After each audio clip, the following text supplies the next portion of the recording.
Assalamualaikum warahmatullahi wabarakatuh. Waalaikumsalam warahmatullahi wabarakatuh.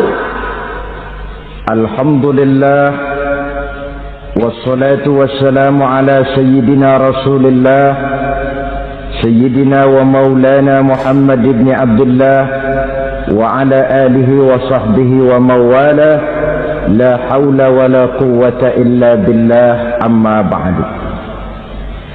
Bapak-bapak, ibu-ibu, saudara-saudara kaum muslimin rahimakumullah. Dalam rangka memperingati Maulid Nabi besar Muhammad sallallahu alaihi wasallam. Yang penting dari peringatan Maulid ialah membicarakan bagaimana sebenarnya identitas umat Rasulullah sallallahu alaihi wasallam.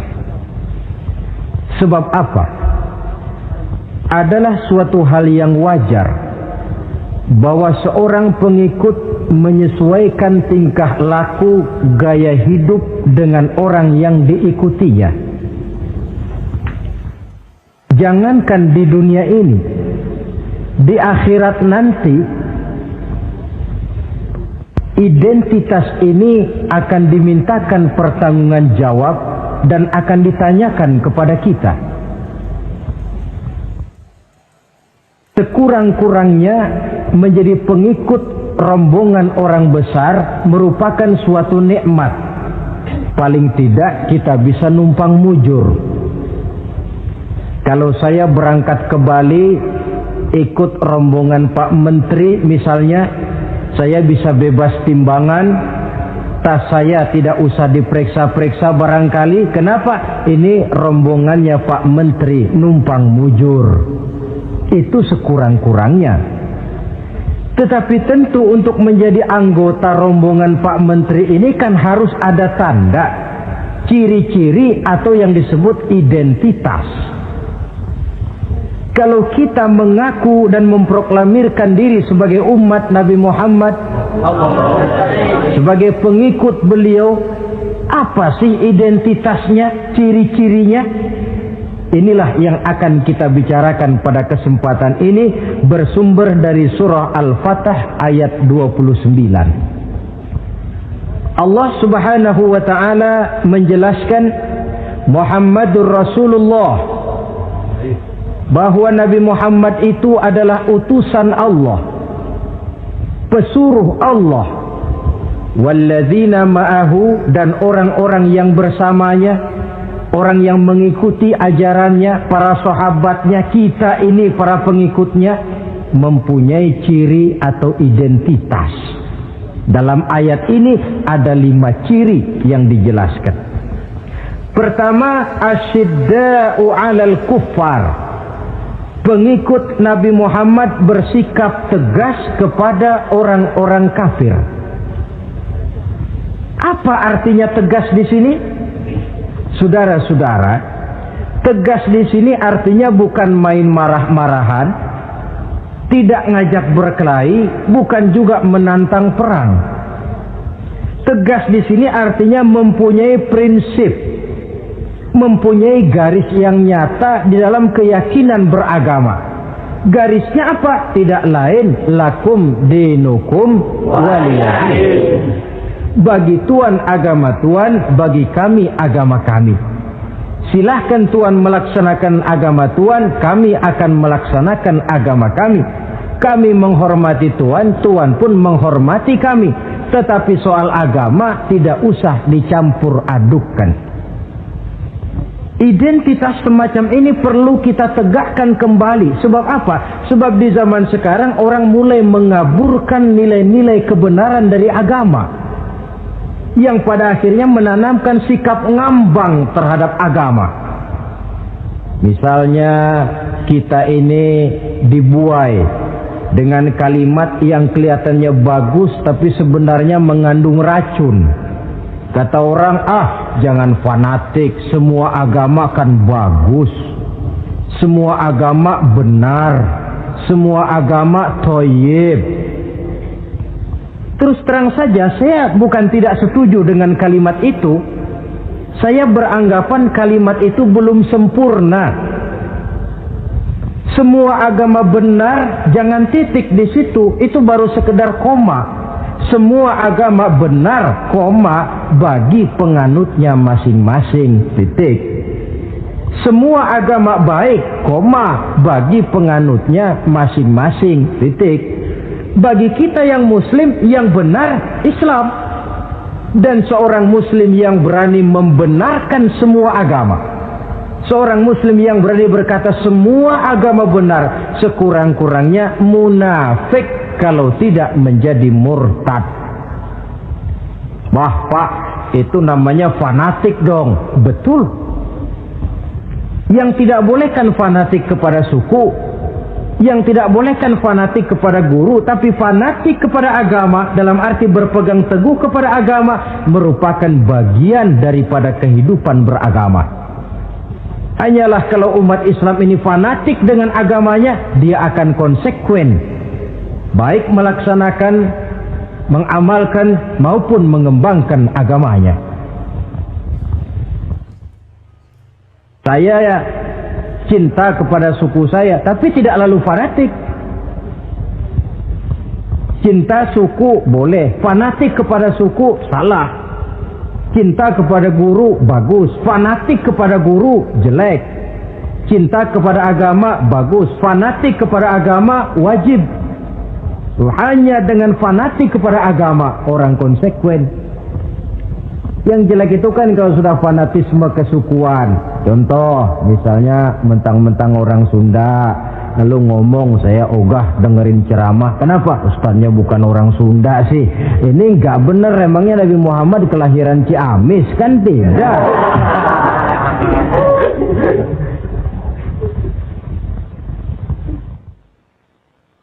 Toleransi ada tempatnya, tetapi tidak menyangkut masalah-masalah ritual, tidak menyangkut masalah-masalah ibadah. Soal bikin jalan umum, mari bersama saudara-saudara kita yang lain agama membangun puskesmas, mari bersama-sama menjaga keamanan, mari sama-sama. Tapi kalau sudah menyangkut masalah ibadah, kembali kita kepada prinsip lakum dinukum waliyadin. Bagi Tuhan silakan melaksanakan agama Tuhan, kami pun akan melaksanakan agama kami. Silahkan menyebarkan agama, tetapi jangan kepada orang yang sudah beragama. Ini batas toleransi. Jangan menyebarkan agama kepada orang yang sudah beragama. Maka dalam sejarah sudah dibuktikan, alhamdulillah, kalau kita mau objektif menilai sejarah, ketoleransian umat Islam itu sudah dibuktikan oleh fakta sejarah. Tetapi tanpa harus mengorbankan nilai-nilai akidah, keyakinan-keyakinan yang harus kita jaga dan kita pertahankan. Taruhlah kita sekarang masih sanggup berkata dan berpendirian semacam itu. Anak kita, keturunan kita, generasi yang akan datang, jikalau ditanamkan rasa ngambang terhadap agama, lambat laun akan makin tipis nilai-nilai religius itu melekat di dalam jiwanya. Dan akibatnya akan rawan kemajuan macam apapun, modernisasi macam apapun, kalau sudah terlepas dari kaitan kehidupan beragama, tidak akan banyak menolong untuk mensejahterakan umat manusia. Asyidda'u 'alal kuffar, bersikap tegas kepada orang-orang kafir. Ini sikap yang pertama, identitas yang pertama. Yang kedua, ruhama'u bainahum, kasih sayang kepada sesama mereka. Kalau kepada orang kafir tegasnya bukan main, tapi kembali ke dalam, kembali kepada sesama muslim, kasih sayang setengah mati. Saling asah, saling asih, saling asuh, saling mengalah buat kepentingan yang lain. Ini sudah dicontohkan dalam sejarah ketika Rasulullah dan para sahabat hijrah ke Madinah. Orang Madinah yang menyambut kedatangan orang Mekah itu kan disebut Ansor. Betul apa betul? Lah orang Makkah ini yang hijrah ke Madinah disebut kaum muhajirin. Apa orang Madinah menyambut kedatangan orang Makkah itu mentang-mentang orang asli Madinah lalu tolak pinggang? Kamu kemari pendatang ya, awas jangan bertingkah. Tidak. Masing-masing malah mencari saudara. Karena apa? Persaudaraan dalam Islam diikat dengan akidah. Artinya ini dari manapun orang datang, apapun warna kulitnya, bahasa apapun yang dia pakai, jikalau akidahnya sama, dia saudara kita. Hadirin, terus terang saja ya. Banyak orang-orang yang tidak senang kalau melihat umat Islam sampai bersatu. Maka segala macam cara mereka lakukan agar kita jangan bersatu. Terang-terangan menghantam Islam, tidak mungkin orang berani. Kenapa? Saya pikir sebodoh-bodohnya umat Islam dia masih fanatik sama agamanya. Dia masih sanggup bilang, "Mas, gue emang gak sembayang, tapi agama gue lu hina, gue bacok lu." Itu kan positif, fanatisme agama namanya. Maka orang menghantam Islam itu lalu nggak berani terang-terangan. Caranya belajar dari Van der Plas, belajar dari Snokor-Gronya. Mau menghantam Islam, masuk ke tengah-tengah umat Islam. Pakai peci, kalau perlu pakai sorban, pakai sorban. Nggak bisa assalamualaikum, latihan assalamualaikum. Hantam Islam dari dalam. Caranya, kalau perlu dibuatkan merek-merek Islam. Yang mereknya Islam tapi tujuannya bikin kacau dalam Islam. Muncullah yang namanya Islam ingkar sunnah. Muncul yang namanya Islam sejati. Islam. Mereknya Islam, tujuannya bikin kacau dalam Islam. Kalau dia sudah mengkafirkan orang lain yang tidak sepaham dengan dia, tidak mau bermakmum kepada orang yang sepaham dengan dia. Kalau cara ini tidak kena, mereka putar lagu lama. Apa lagu lama itu? Lagu khilafiyah. Lagu lama itu supaya kita sengketa sesama kita, mempersoalkan hal-hal kecil, waktu terbuang, energi habis untuk mempermasalahkan hal yang tak pernah kunjung selesai.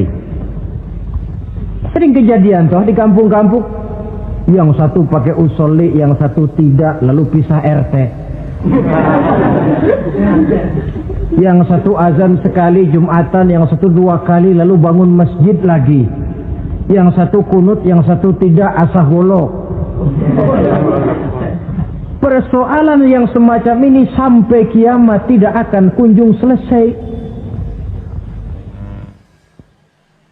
Oleh karena itu potensi yang besar ini tidak tersalurkan dengan wajar karena kita centang perenang di dalam, tidak pandai menjaga kesatuan dan persatuan sebagai modal dasar untuk berbuat yang lebih baik.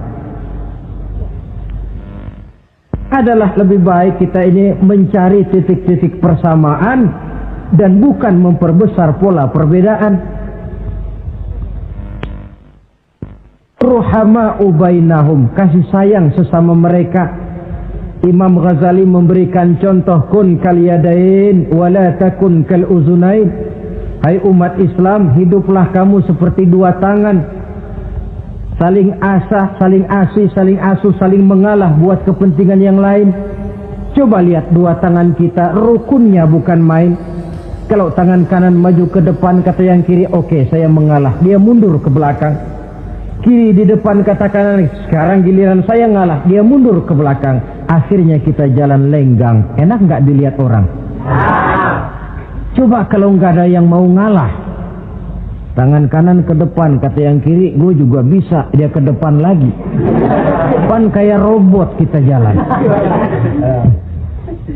Lalu mekanisme kerjanya, tangan kanan kerjanya bagus-bagus toh. Salaman tangan kanan, tanda tangan tangan kanan, hitung duit tangan kanan, ambil kue tangan kanan. Kiri nggak pernah protes, tahu posisi. Memang tugas saya bidang pembersihan. Ya pembersihan saja dilakoni. Artinya apa ini? Yang satu dengan yang lain saling memperkuat walaupun komposisinya berbeda. Dicontohkan dalam perjalanan kehidupan sahabat Nabi. Sahabat Nabi yang paling terkenal itu 4 orang. Sayyidina Abu Bakar, Sayyidina Umar bin Khattab, Sayyidina Utsman bin Affan, Sayyidina Ali bin Abi Thalib. 4 sahabat ini kalau kita lihat komposisinya, keahliannya lain-lain. Coba, ada Sayyidina Abu Bakar, ini sahabat merangkap mertua. Kalau bahasa sekarang, Abu Bakar ini disebut kiai diplomat. Kiai karena beliau orang alim, diplomat karena pandai bersiasat, ahli politik. Kemampuan berpolitiknya digunakan buat kepentingan agama. Sebab siapapun yang berpolitik untuk kepentingan agama, tentu kita doakan. Tetapi siapapun yang jual agama untuk kepentingan politik, kita juga berdoa. Cuma tentu doanya lain dengan yang berpolitik buat agama tadi. Saudara hadirin yang saya hormati, ada Umar bin Khattab. Ini kalau bahasa sekarang disebut imam jenderal ini. Imam tapi jenderal, jenderal tapi imam. Kenapa imam? Karena dia mampu memimpin jamaah di masjid.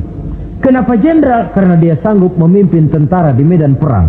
Kegagahannya, keberaniannya, keperkasaannya digunakan membantu perjuangan Rasul. Ada Utsman bin Affan, santri ekonom. Kenapa santri? Karena dia orang kaya. Kenapa ekonom? Karena dia pengusaha bergerak di bidang bisnis. Keuntungan usahanya untuk membantu perjuangan Rasul. Ada Ali bin Abi Thalib, tokoh muda tapi intelek. Masih muda tapi rela mengorbankan nyawa demi keselamatan Rasul di malam hijrahnya. Alangkah nikmatnya umat Islam ini kalau punya kiai diplomat, imam jenderal, santri ekonom, pemuda intelek, yang masing-masing bekerja sama menunjang untuk kepentingan agama. Ruhama ubainahum, kasih sayang di antara sesama mereka. Mobil, kenal mobil nggak? Ya. Mobil itu baru bisa jalan dengan baik kalau seluruh onderdilnya kompak. Kalau yang satu sudah merasa dirinya lebih penting dari yang lain, alamat mobil udah deket mogok. Misalnya yang jadi bensin nyombong, kalau nggak lantaran saya nggak bakalan jalan nih mobil. Bannya denger, sombong. Kata ban, sombong kamu bensin. Apa kamu kira kamu saja yang penting? Saya tersinggung, kata ban, lalu kempes. Kira-kira kalau ban kempes jalan nggak mobil? Begitulah umat ini.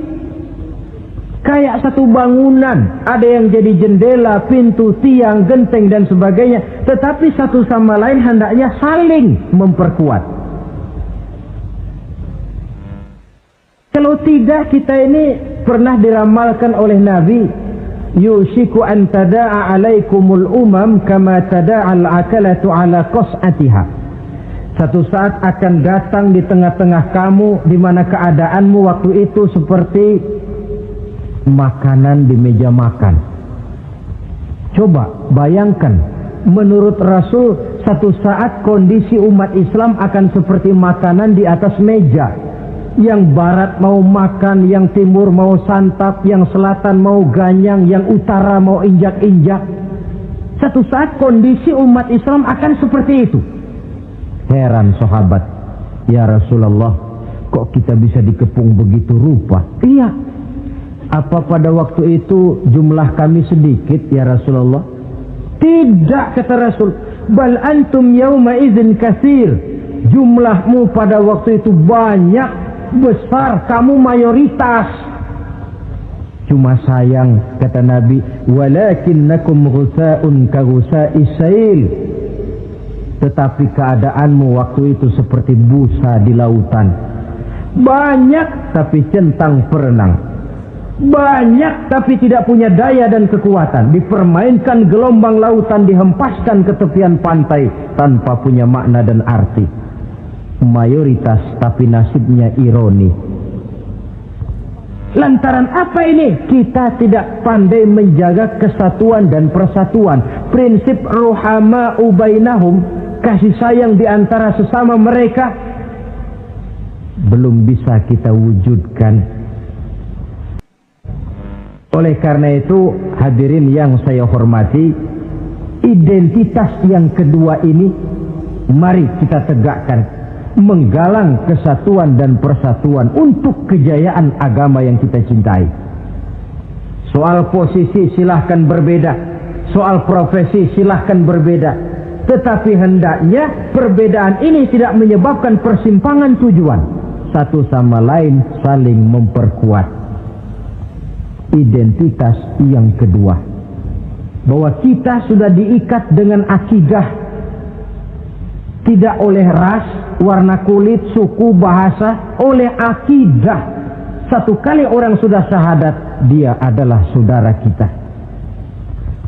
Sudah lewat masanya di mana kita umat Islam ini dikotak-kotakan, dan sudah datang waktunya di mana kita bersatu, saling menunjang, saling membantu, sehingga dengan demikian terwujudlah satu masyarakat yang diikat dengan nilai-nilai akidah.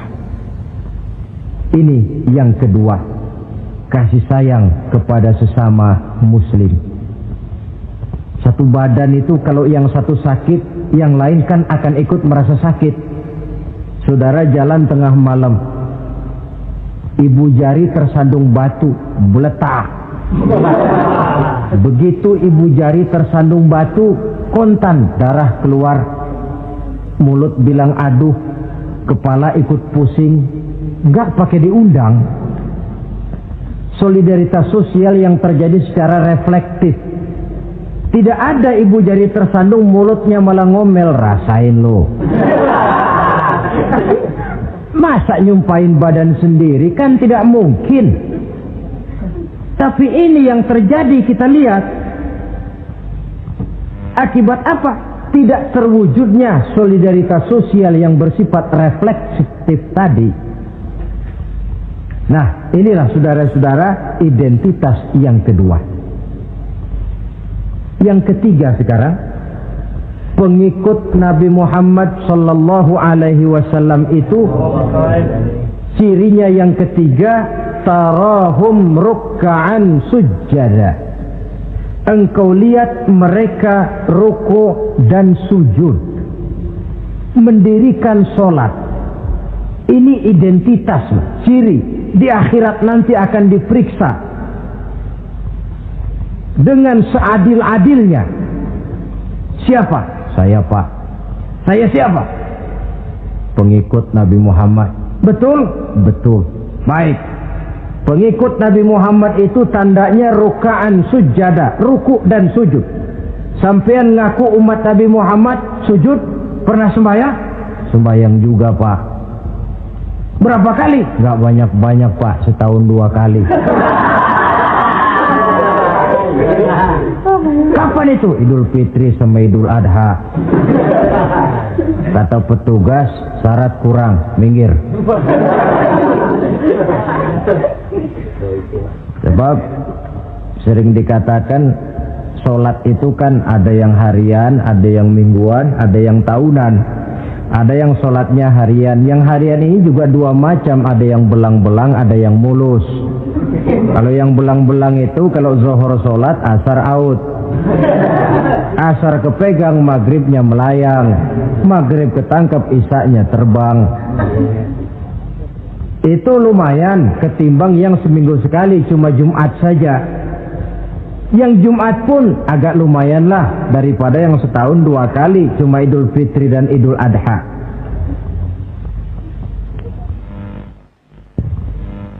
Tetapi bagaimanapun juga sholat ini memang merupakan keperluan dalam kehidupan kita. Ciri identitas yang memperkaya kepribadian. Pengikut Nabi orangnya ruku' dan sujud. Sehingga di zaman sahabat tadi kondisi mereka digambarkan kalau siang seperti kuda perang, tetapi kalau malam seperti pendeta. Maksudnya apa? Di medan perang mereka gagah, tapi kalau sudah ruku' dan sujud bukan main khusyuknya. Ruku' dan sujud. Dengan kata lain, ciri pengikut Nabi Muhammad orangnya mendirikan sholat, Nah, masalahnya sekarang apa perlunya sholat dalam kehidupan kita? Yang jelas dia untuk menggembirakan Allah kok. Se-ASEAN orang tidak ada yang sholat, Allah tidak akan berhenti jadi Tuhan. Manfaatnya akan kembali kepada kehidupan. Nah, apa perlunya sholat dalam kehidupan kita? Ada beberapa hal yang bisa kita angkat ke permukaan tentang perlunya sholat ini. Jadi sholat itu perlunya kita, sehingga suatu saat nanti kita tidak lagi berkata saya wajib sholat, tapi kita akan berkata saya perlu sholat. Apa perlunya sholat dalam kehidupan kita? Pertama, sholat itu membuat orang rendah hati, tidak melonjak menjadi angkuh dan sombong. Yang kedua, sholat itu membuat orang tahu diri. Yang ketiga, sholat itu mendatangkan ketenangan jiwa dan ketentraman batin lantaran orang punya sandaran vertikal kepada Allah. Sehingga agama menekankan benar ini, bukan cuma untuk kita tapi juga anak kita, keturunan kita. Sehingga Nabi mengajarkan, ajari didik anak-anakmu sholat pada umur 7 tahun. Kalau umur 10 tahun mereka sudah berani meninggalkan sholat, pukul. Bukan dengan tujuan menyakiti, tapi mendidik anak supaya disiplin dengan sholatnya. Kayaknya kita yang hidup di zaman serba modern ini, soal anak mau sholat atau tidak, kayaknya orang tua itu, kalau istilah anak sekarang, cuek-cuek aja. Jarang yang mengadakan inspeksi, pengecekan anaknya sudah sholat apa belum. Lalu sholatnya disiplin apa tidak? Jarang yang memberikan sugesti dan rangsangan supaya anaknya mendirikan sholat. Saya jarang mendengar orang tua muslim yang berkata, nak, kalau kau hafal Fatihah dengan artinya bapak beliin sepatu baru. Nak, kalau kau hafal juz amma, bapak beliin sepeda. Sugesti untuk hal-hal yang bersifat agama sangat langka. Tapi kalau sudah hal-hal yang bersifat umum, wah, nah, kalau kamu lulus nanti SD ya, kita piknik ke Tangkuban Perahu, lulus SMP tur ke Bali, lulus SMA piknik ke Singapura. Rangsangan dan dorongan, baguslah itu. Tetapi alangkah akan lebih bagusnya jika untuk hal-hal yang bersifat agama kita pun sanggup memberikan sugesti, rangsangan dan dorongan kepada anak-anak kita. Sehingga sejak kecil mereka sudah terbiasa dengan sholat. Sejak kecil mereka sudah disiplin dengan sholatnya. Sebab kalau tidak, kayu itu kalau mau dibengkokkan pada saat dia masih kecil. Kalau sudah besar baru mau dibengkokin, repot kayu itu. Membentuk orang soleh itu harus dimulai sedini mungkin. Karena itu salah satu fungsi solat Allah jelaskan, inna sholata tanha 'anil fahsya wal munkar. Bahwa solat yang dikerjakan dengan betul mampu mencegah manusia dari perbuatan yang keji dan munkar. Jadi dengan kata lain orang yang disiplin dengan solat, terpeliharalah dirinya dari perbuatan yang keji dan munkar.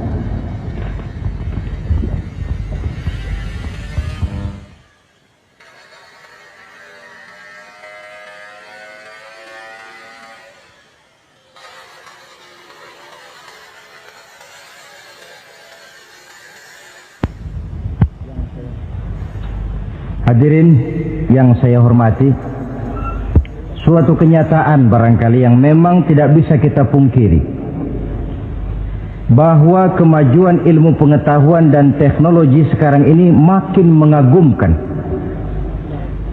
Dunia seolah-olah telah dirombak oleh manusia dari sebuah daerah kosong menjadi gedung-gedung pencakar langit yang tinggi. Orang sudah bertandang ke bulan, dan dalam beberapa tahun mendatang boleh jadi akan bertandang pula ke planet-planet lainnya. Kekurangan air minum bisa diatasi dengan penyulingan air laut. Kekurangan areal pertanian bisa diatasi dengan merombak gurun pasir yang gersang dan tandus menjadi sawah ladang yang menghasilkan kebutuhan hidup manusia. Tapi seiring dengan itu menjadi pertanyaan, makin sejahterakah umat manusia? Tercapaikah kebahagiaan? Pada sisi lain kita melihat kemajuan itu melahirkan hal-hal yang tidak kita harapkan. Apa yang kita sebut dengan penyakit dunia modern, yang rupanya makin banyak dokter, makin banyak juga penyakit, makin banyak rumah sakit, makin aneh nama penyakit. Pola yang paling berbahaya ialah jikalau kemajuan itu menyebabkan manusia sampai mendewa-dewakan ilmu dan teknologi. Dan ini yang sering saya istilahkan dengan berhala abad 20. Kalau dulu orang menyembah berhala yang namanya Latta, Uzza, Manat, Hubal, orang zaman sekarang secara tidak langsung banyak yang menjadi penyembah komputer, penyembah sains dan teknologi, mendewa-dewakan otak, lalu lupa bahwa sepanjang yang bisa dilakukan oleh manusia adalah berusaha dan berusaha, sementara ketentuan mutlak datang dari Allah Subhanahu wa ta'ala. Disinilah perlunya ruku dan sujud, agar manusia tahu benar hakikat dari mana dia datang, di mana dia sekarang, mau apa dia di sini, dan kemana dia akan pulang. Oleh karena itu, pada kesempatan ini saya mengajak, marilah identitas ini kita tegakkan dalam diri kita, menjadi pengikut yang ruku dan sujud di hadapan Allah. Sebab di sana terdapat sumber kekuatan, baik dia kekuatan batin, kekuatan jiwa, kekuatan dalam semangat perjuangan, kekuatan dalam menegakkan yang ma'ruf dan menghancurkan yang munkar. Sandaran kita kepada Allah. Saudara mungkin masih ingat ketika Rasulullah dan Abu Bakar hijrah, mereka berdua tidak langsung ke Madinah tapi berada di Gua Sur, 3 malam 2 hari lamanya. Orang kafir Quraisy yang mengejar sampai juga di mulut gua itu. Andai kata mereka menengok saja ke bawah, sudah kelihatan Nabi dan Abu Bakar, tapi mereka tidak menoleh. Nabi dengan mantap berkata kepada Abu Bakar, la takhaf wa la tahzan ya Abu Bakar, innallaha ma'ana. Abu Bakar, kau tidak usah takut, tidak usah sedih, Allah bersama kita. Ucapan ini mantap kalau diucapkan oleh orang yang ruk'an sujada, benar-benar sujud kepada Allah, mempunyai backing yang tidak kepalang tanggung, yang serba maha. Ya, itu kalau memang saudara perlu cari backing, jangan kolonel tanggung, jangan brigjen tanggung, carilah backing yang serba maha, maha gagah, maha kaya, maha tahu, maha segala-galanya.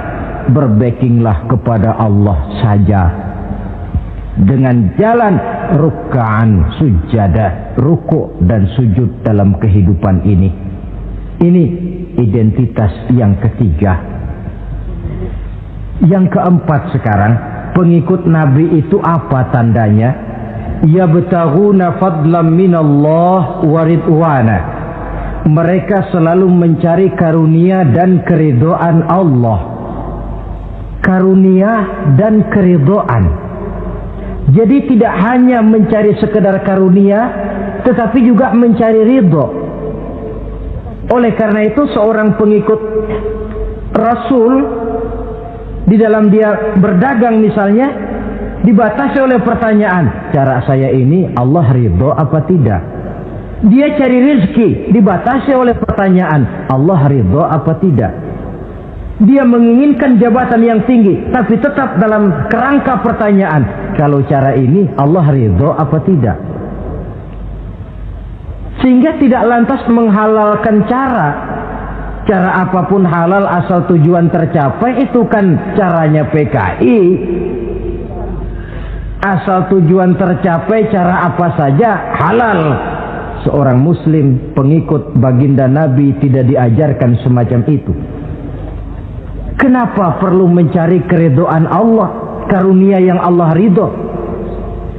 Karena apapun yang kita pakai, apapun yang kita makan terutama, Jikalau bersumber dari sesuatu yang Allah tidak ridho, katakan yang haram misalnya, akan mempengaruhi gaya dan gerak hidup kita.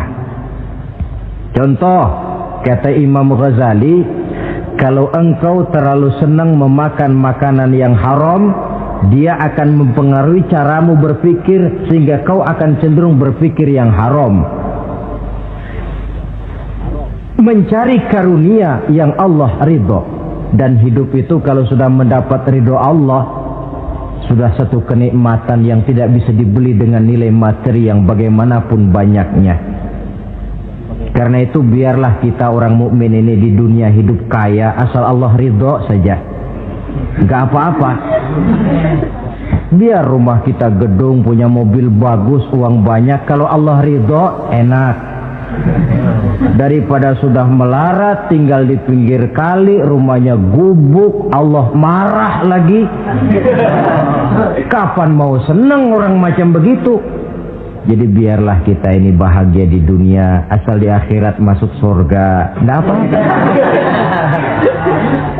Mencapai kebahagiaan di dunia dan di akhirat.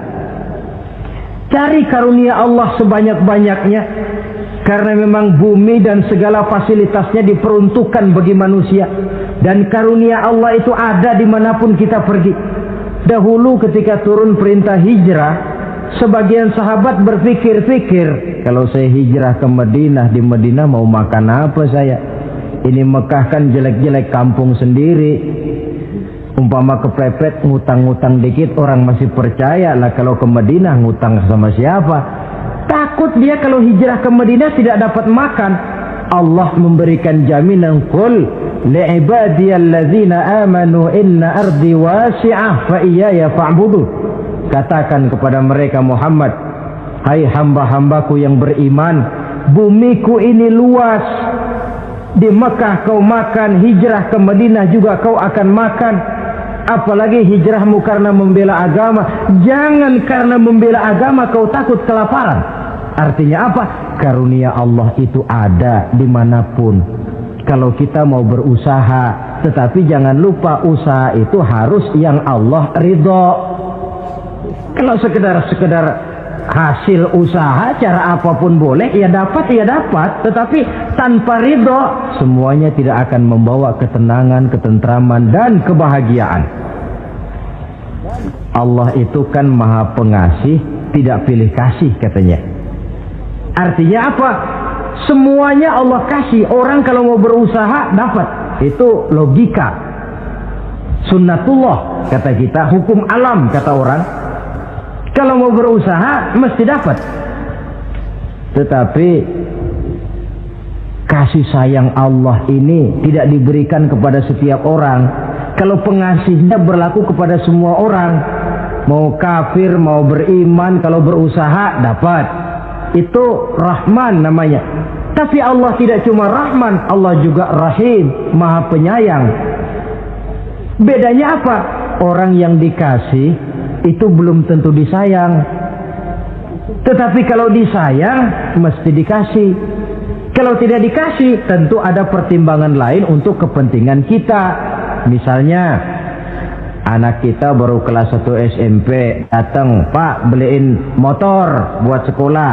Kita lalu menilai anak ini nggak ada motor saja kadang-kadang jarang sampai ke sekolah, apalagi dibeliin motor, bisa dari rumah berangkat ke sekolah nggak sampai.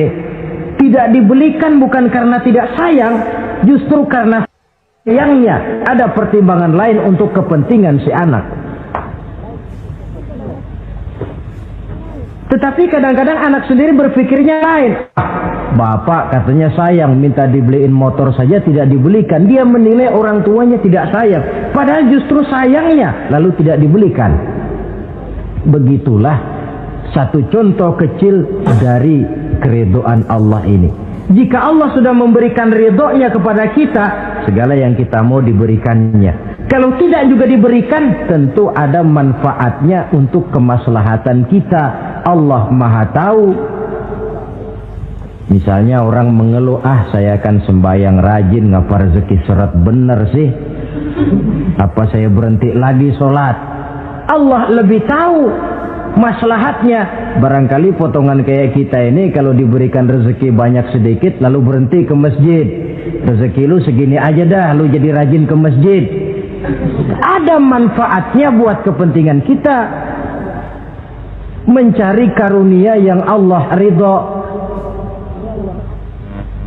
Dalam alam yang terbentang luas ini karunia Allah terhampar luas. Tinggal kita mencari, dan untuk mencari itu diperlukan keahlian. Keahlian hanya timbul karena pendidikan. Makin ke depan persaingan hidup makin tajam tanpa membekali diri. Terutama generasi kita yang akan datang, anak-anak kita. Boleh jadi mereka akan tersudut ke pojok-pojok kehidupan untuk kemudian lebih banyak jadi penonton daripada sekedar pemain. Dan kerugian akan kembali kepada kita. Karena itu cari karunia Allah sebanyak-banyaknya, tapi dengan garis bawah yang Allah ridho. Sekali lagi, carilah karunia Allah sebanyak-banyaknya dalam kehidupan ini, tetapi dengan menggarisbawahi yang Allah ridho. Inilah identitas yang keempat. Yang kelima sekarang, identitas yang terakhir, simahum fi wujuhihim min atharis sujud.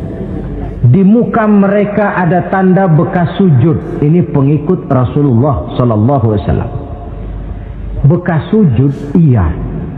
Apa bekas sujud itu? Apa jidatnya hitam kebanyakan sujud? Mungkin.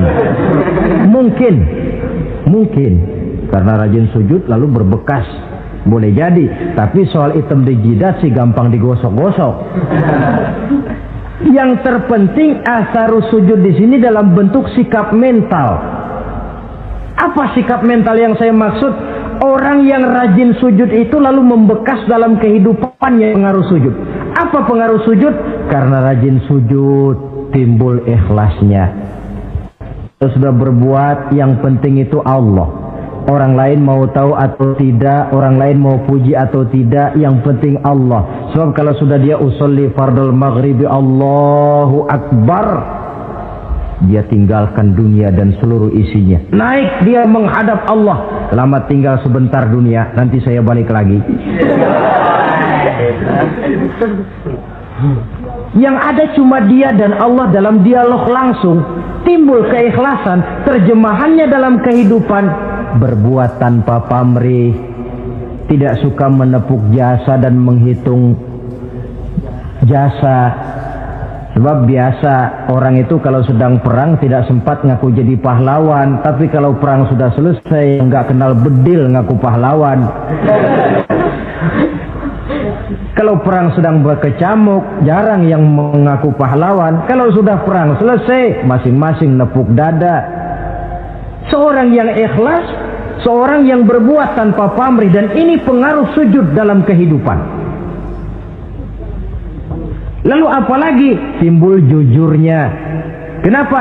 Kalau dia sholat zuhur 4 rakaat, lalu umpama selesai 3 rakaat dia salam, orang lain tentu tidak tahu dia korupsi 1 rakaat. Tapi kenapa tidak dia lakukan? Ada Allah sih yang tahu. Timbul kejujuran, disiplin murni yang berakar dari hatinya sendiri. Lalu apa lagi? Kesabaran. Dilatih lewat sholat. Kalau belum selesai 4 rakaat, jangan berhenti sholat isya umpamanya. Dan banyak lagi pengaruh-pengaruh asarus sujud. Ini di dunia. Di akhirat nanti kata Nabi, inna ummati ya'tuna yaumal qiyamah ghurran muhajjalin min asaril wudu. Umatku di hari kiamat nanti akan datang menghadap Allah dengan muka berseri-seri dari sebab air wudu. Mukanya bersinar-sinar karena di dunia rajin wudu. Sehingga barangkali di akhirat nggak perlu ngaku-ngaku kita. Ya Rasulullah, saya umatmu, tidak perlu. Rasulullah lihat sendiri, wah ini mukanya bersinar-sinar. Ta'ali ummati, umatku sini, umatku sini. Kalau di dunia rajin kena air wudu. Ya rajin wudu artinya kan rajin sholat. Masa ada orang wudu aja nggak sholat, kan model. Kalau muka tidak pernah tersentuh wudu, kalau muka tidak pernah sujud, Teriak-teriak kita mengaku, ya Rasulullah saya umatmu ya Rasulullah. Kata Rasulullah, enggak ada umat saya yang dekil kayak sampean.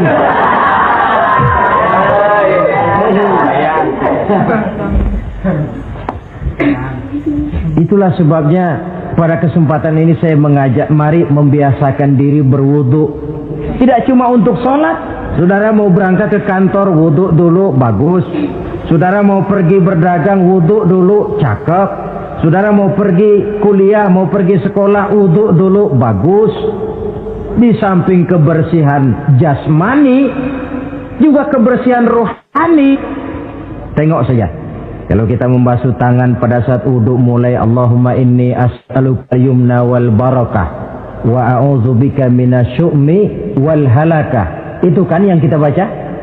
Ya Allah, saya mohon keberkahan di dua tangan ini, supaya tangan ini kalau dibawa dagang untung, dibawa menanam lalu panen, dibawa berusaha menghasilkan rezeki. Dan saya berlindung kepadamu ya Allah, jangan sampai tangan ini membawa kesialan dan kecelakaan. Berlindung kepada Allah jangan sampai jadi punya tangan sial. Dipakai dagang rugi, dipakai nanam pohonan mati, dipakai mukul orang mati.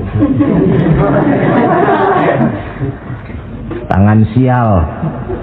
Dari itu saja sudah memberikan sugesti untuk rohani kita.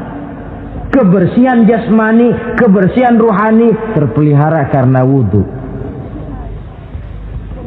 Jadi asarus sujud, pengaruh sujud membekas di dalam kehidupan. Sehingga oleh Syekh Muhammad Abduh dijelaskan, walikulli ibadatin minal ibadati sahihah asarun fi taqwimi akhlaqil qaimi biha wa tahzibi nafsihi. Setiap ibadah yang dikerjakan dengan betul pasti mempunyai pengaruh yang nyata dalam meluruskan moral akhlak orang yang melaksanakan ibadah itu sendiri. Jadi sujud kita betul apa tidak? Lihat saja pengaruhnya dalam kehidupan kita. Sholat kita sudah betul apa tidak? Lihat saja pengaruhnya dalam kehidupan kita.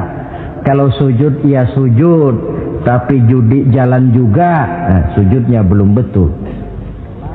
Waktunya sholat ya sholat, waktunya mabuk, sholatnya belum betul. Waktunya ruku ya ruku, giliran nyolong, sholatnya belum betul. Sebab sholat yang dikerjakan dengan betul, sujud yang dikerjakan yang punya pengaruh nyata dalam kehidupan, kelihatan bekasnya dari tingkah laku dan gerak kita di dalam menelusuri kegiatan hidup ini. Maaf, dengan sedikit pahit barangkali kita memang harus berkata, masih banyak di antara kita umat Islam ini yang melaksanakan ibadah hanya dengan prinsip asal sekedar gugur kewajiban. Perkara ada pengaruhnya atau tidak dalam diri kita, kita malas untuk mengadakan evaluasi. Akibatnya ibadah yang kita kerjakan tidak mempunyai pengaruh dalam membentuk kepribadian kita. Orang yang mengucapkan syahadat ada pengaruh dalam jiwanya. Orang yang mendirikan sholat ada pengaruh dalam membentuk kepribadiannya. Orang yang melaksanakan puasa ada pengaruh dalam perkembangan jiwanya. Orang yang mengeluarkan zakat ada pengaruhnya dalam mengelola hartanya. Orang yang melaksanakan ibadah haji ada perubahan dalam kegiatan hidupnya. Dari yang negatif kepada yang positif tentunya. Simahum fi wujuhihim min athari sujud. Di muka mereka, di muka pengikut Rasulullah ini ada tanda pengaruh bekas sujud. Karena rajinnya dia melaksanakan sujud di dalam kehidupan ini. Nampak pengaruh yang nyata di dalam kehidupannya, dalam gerak dan tingkah lakunya. Saudara hadirin, ma'asyiral muslimin rahimakumullah. Inilah 5 identitas yang harus kita tegakkan jikalau kita mau jadi umat yang konsekuen. Tidak sekedar bangga-banggaan menyandang titel umat Nabi, apalagi konon mengharapkan syafaatnya di akhirat nanti, padahal sebagai pengikut kita tidak menyesuaikan diri dengan yang kita ikuti. bagaimana mau mengharapkan fasilitas yang namanya syafaat? Bahwa syafaat pertolongan Rasul itu ada, tetapi fungsinya kan ibarat orang punya kain, syafaat itu nambel. Saudara punya kain, sobek-sobek sedikit, ditambel oleh yang namanya syafaat. Sholat kurang sedikit, ditambel oleh syafaat.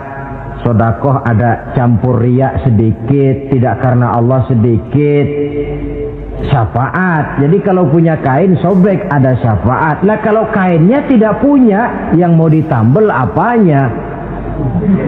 Sholat tidak, puasa tidak, di akhirat aman dah dapat syafaat. Tentu terlalu berlebihan, terlalu optimis mengharapkan sesuatu yang kita memang tidak punya modal dasar untuk memperolehnya. Baiklah ya, kesimpulan. Pertama, sebagai pengikut kita harus menyesuaikan diri dengan yang kita ikuti. Identitas. Suatu umat hanya akan berwibawa, hanya akan dihitung dan dipandang orang kalau dia tegak dengan identitasnya. Kalau macan sudah kehilangan sifat galaknya, orang tidak takut lagi kepada macan. Dan kalau kambing sudah kehilangan sifat jinaknya, banyak orang takut miara kambing. Kalau umat Islam sudah kehilangan identitasnya, dia akan menjadi umat yang kehilangan wibawa dan tidak pernah ditakuti oleh musuh-musuhnya. Seenaknya saja orang mengacak-acak kehidupan kita sebagai umat kalau tidak punya identitas. Yang kedua, kesimpulan yang kedua, identitas itu bisa kita ringkaskan. Pertama, tegak dengan keyakinan inna dina indallahil Islam. Menumbuhkan fanatisme agama dalam arti berpegang teguh kepada agama. Menempatkan toleransi pada tempatnya yang wajar. Tidak mencampur adukan semua agama. Tegas di dalam mempertahankan akidah. Kemudian yang ketiga, perlu menegakkan solidaritas sosial yang bersifat reflektif untuk menegakkan wibawa kita sebagai umat, supaya potensi dari umat yang mayoritas ini dimanfaatkan oleh umat itu sendiri. Kalau tidak, kita cuma akan menang jumlah saja, menang bilangan, kuantitas yang tanpa kualitas. Dan kalau ini yang terjadi, nasib kita akan seperti buih di lautan. Banyak, tapi kata orang kampung cuma menang groyokan. Tidak punya daya dan kekuatan, dicampakkan orang ke kiri dan ke kanan, hanyut oleh arus. Bukan menciptakan arus, tapi malah hanyut oleh arus. Bukan menciptakan model, tapi malah mengikuti model. Bukan menciptakan irama tersendiri, malah diatur oleh irama orang lain. Ini yang menyebabkan ironi. Tegaklah dengan kesatuan dan persatuan, dengan lebih memperbanyak mencari titik-titik persamaan dan bukan memperbesar titik-titik perbedaan. Yang keempat, rukuk dan sujud sebagai sandaran vertikal kepada Allah. Selama kita umat ini masih rajin rukuk dan sujud, selama itu pula nilai optimisme masih ada dalam jiwa dan diri kita. Ya Allah, persilahkan orang memperlakukan kami sesuka hatinya, tapi kami yakin ya Allah, Engkau tidak akan mendiamkan. Satu saat pertolonganmu mesti datang. Itu akan mantap kita ucapkan kalau kita melaksanakan rukuk dan sujud. Tertimpa tangga, jatuhnya sakit, ketimpa tangga lagi, musibah yang beruntun. Rukuk dan sujud sebagai sandaran vertikal. Yang kelima, karunia Allah dan keredoan Allah jangan dipisah. Cari karunia sebanyak-banyaknya, tetapi dalam batas-batas yang diridhoi Allah. Sebab kalau tidak, karunia itu akan makin membuat kita jauh dari Allah. Ilmu karunia itu. Tapi kalau tidak dari Allah, Nabi ingatkan, man izdada ilman wa lam yazdad huda lam yazdad minallahi illa bu'da. Orang yang bertambah ilmu tapi tidak bertambah hidayah, dia hanya akan semakin jauh dari Allah. Jauh dari Allah menimbulkan kegersangan dalam jiwa, kepanasan dalam hati, sehingga jauhlah kita dari ketenangan hidup. Karunia yang Allah ridho, dan Islam melarang umatnya untuk berpangku tangan menunggu keajaiban dari langit. Berusaha, berikhtiar, berdoa, lalu bertawakal kepadanya.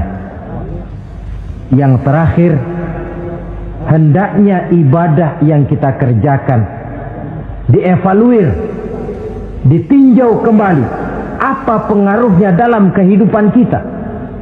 Sebab setelah selesai melaksanakan suatu ibadah, hendaknya nilai ajaran yang terkandung dalam ibadah itu bisa kita terjemahkan dalam kehidupan kita, sehingga gerak kita dalam sholat dengan tingkah laku kita di luar sholat ada kesinambungan. Gerak kita di dalam bulan Ramadan dengan tingkah laku kita di luar Ramadan ada kesinambungan. Namanya ibadah yang kita kerjakan ada pengaruhnya dalam memperbaiki kehidupan kita. Dengan satu prinsip, ibadah itu kita kerjakan adalah kemanfaatannya kembali kepada kehidupan kita.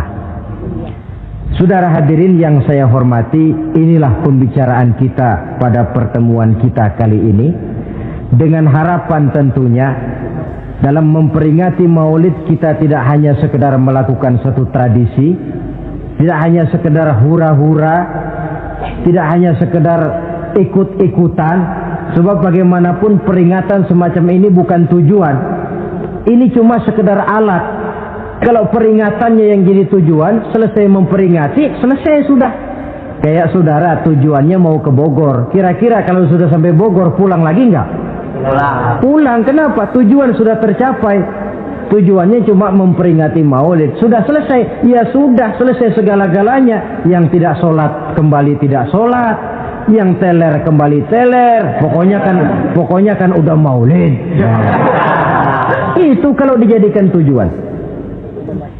Maulid sekali lagi bukan tujuan, cuma sekedar alat. Tujuan kita diantaranya mencari identitas, menyesuaikan diri sebagai seorang pengikut dengan Rasulullah yang kita ikuti itu. Inilah pembicaraan kita kali ini. Mudah-mudahan 5 identitas ini Allah berikan kekuatan untuk bisa kita tegakkan dalam diri kita masing-masing, sehingga kebanggaan sebagai pengikut Nabi dibuktikan dengan amal perbuatan kita. Terima kasih banyak atas segala perhatian. Mohon maaf atas segala kekurangan. Usikum wa iyaya bitaqwallah. Wassalamualaikum warahmatullahi wabarakatuh. Waalaikumsalam warahmatullahi wabarakatuh.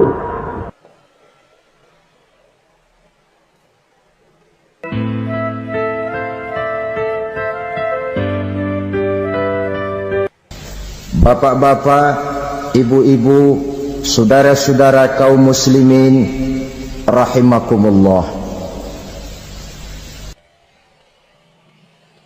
Murai di dahan dan kokok ayam di kandang. Dunia ini penuh dengan berbagai macam kesibukan.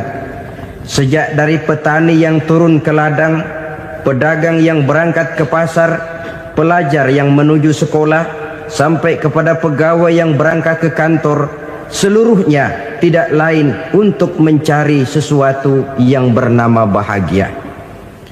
Setiap orang menginginkan kebahagiaan, dan tidak seorang pun menginginkan kesengsaraan dalam kehidupan ini. Namun nyatanya tidak setiap orang yang ingin bahagia mengetahui jalan yang harus ditempuhnya untuk sampai kepada kebahagiaan itu. Maka pada kesempatan pertemuan kali ini saya ingin menyampaikan sebuah hadis dari junjungan kita baginda Nabi besar Muhammad sallallahu alaihi wasallam yang termuat dalam kitab Mukhtarul Ahadits An-Nabawiyah, di mana beliau bersabda, arba'un min sa'adatil mar'i. Ada 4 perkara yang merupakan tanda dari orang bahagia. Saya mau tanya, di antara saudara-saudara yang hadir di sini, apa ada yang kepengen jadi orang sengsara? Seluruhnya tentu ingin mendapatkan kebahagiaan. Maka menurut resep dari Nabi kita, tanda orang bahagia itu 4. Jadi kalau saudara ingin bahagia, harus mempunyai 4 perkara ini. Yang pertama, orang bahagia itu kata Nabi, darun wasi'un. Punya rumah biar bagus asal gede. Enak ngaturnya. Daripada sudah punya rumah kecil, adanya di pinggir kali, gubuk, kalau hujan bocor, miring lagi, kiamat. Loh, kalau gitu Islam materialis dong. Hadis ini boleh diartikan dengan makna hakiki, arti yang sebenarnya. Boleh diartikan dengan makna majazi, arti kiasan. Kalau dia diartikan dengan arti kias, maka yang dimaksud darun wasi'un ay qalbun wasi'un. Rumah yang luas tidak lain daripada hati yang lapang. Karena di situ kunci kebahagiaan yang sebenarnya. Walaupun kita cuma tinggal di petak berukuran 2 kali 3 meter, kalau hati kita luas-luas rasanya rumah itu. Tapi biar rumah kita halamannya saja puluhan ribu hektar, ada kolam renangnya, kamar tidurnya tidak lagi terhitung. Kalau hati yang menempati rumah itu sempit, maka akan terasa sempit jugalah rumah itu. Tempat bergantungnya tidak lain adalah hati. Marilah kita mencoba melihat berbagai pandangan orang tentang bahagia ini. Ada orang menyangka bahwa bahagia itu kalau dia mendapatkan harta yang sebanyak-banyaknya.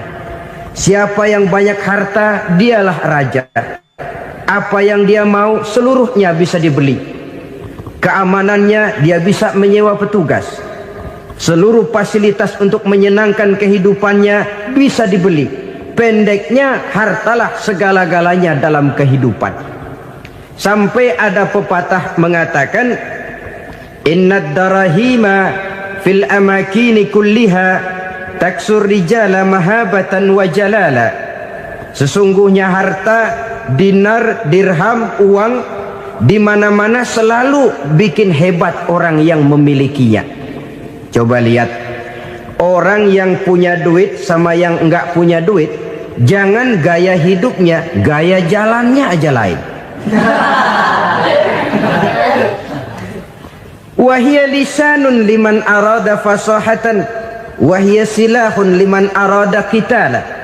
Uang adalah senjata yang paling ampuh bagi orang yang mau pergi perang, dan lidah yang paling fasih bagi orang yang mau bicara. Kalau bicara dengan lidah macet, cobalah bicara dengan harta, lancar. Sampai ada pepatah demikian, segalanya bisa diatur dengan harta. Maka di kalangan orang yang berpandangan semacam itu, seluruh kegiatan hidupnya hanya terfokus kepada bagaimana mengumpulkan harta yang sebanyak-banyaknya. Tidak peduli halal haram, tidak kenal sore pagi siang dan malam, tidak sempat sujud, jauh dari agama, jauh dari kehidupan yang bersifat ruhaniyah, jauh dari Allah dan sebagainya. Sampai dalam Al-Quran dikelompokkan dalam kelompok yang dinamakan lumazah. Allazi jama'a malahu wa'addadah yahsabu anna malahu akhladah. Mereka mengumpul-ngumpulkan harta sebanyak-banyaknya dan menyangka bahwa harta yang banyak itu dapat mengekalkan hidupnya, mengekalkan kekayaannya, mengekalkan kebahagiaannya. Saudara hadirin yang berbahagia, kalau pandangan hidup ini benar, artinya kalau harta memang merupakan satu-satunya hal yang dapat membuat orang bahagia, tentu di rumah mewah tidak akan pernah ada tangis derita. Tentu di satu tempat di mana fasilitas hidup serba menunjang, tidak ada yang namanya penderitaan. Tapi suka dan duka, sedih dan gembira, senyum dan tawa adalah milik setiap orang, baik dia punya harta maupun dia tidak punya harta. Nyatalah bahwa harta semata-mata bukan merupakan jaminan bahwa orang akan bahagia, walaupun tanpa harta orang sulit untuk bahagia. Saya mau cerita, ada orang super kaya, namanya Aristotle Onesimus, raja tanker Yunani.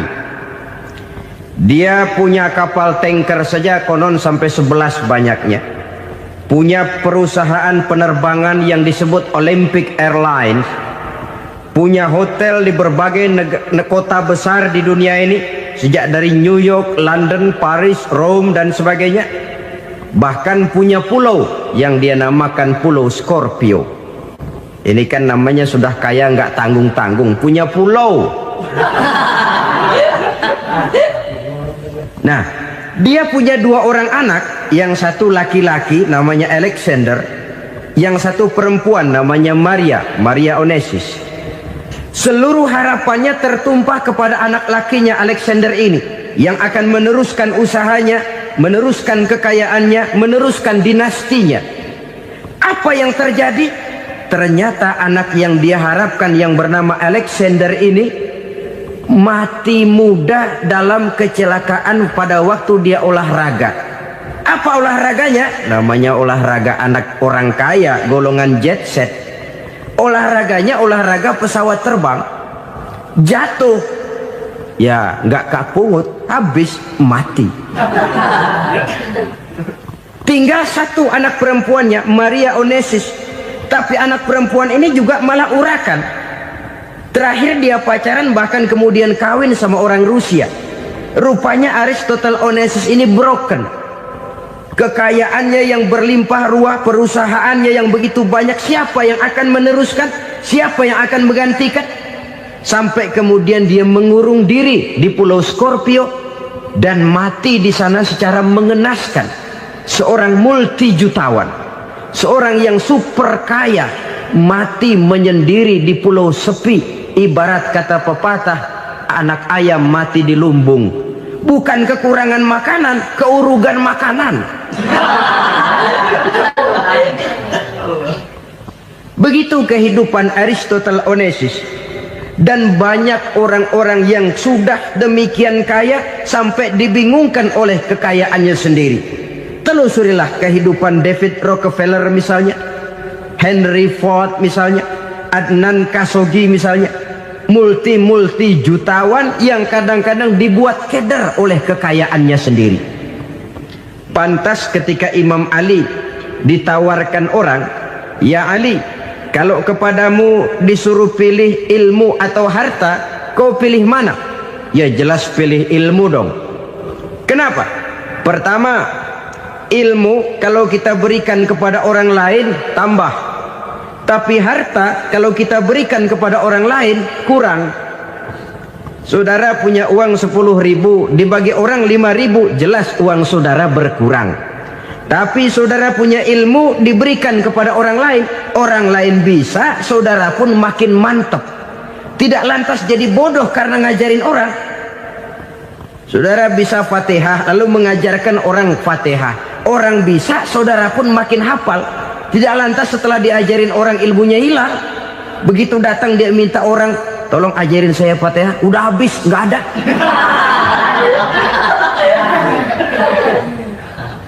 Yang kedua kata Imam Ali, ilmu menjaga kita. Kalau harta kita yang harus jaga. Makin banyak ilmu makin terpelihara diri seharusnya. Tetapi makin banyak harta makin bingung kita jaganya.